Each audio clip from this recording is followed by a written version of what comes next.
Hello and welcome to this presentation from the Urban Penguin.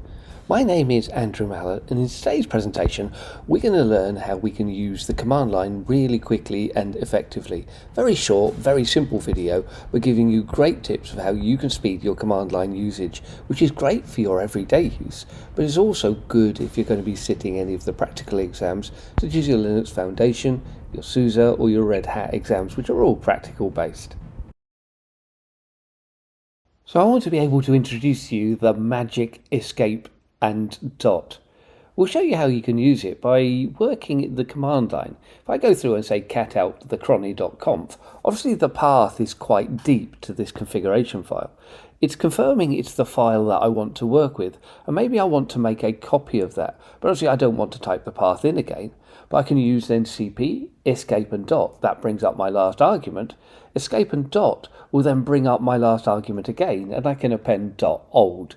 So now I've got the original, so I'm happy to edit the file. To edit the file, I'm going to use vim.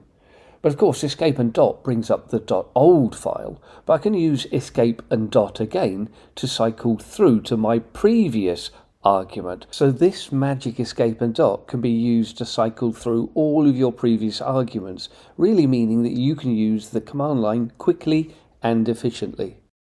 Remember, we're helping you learn Linux.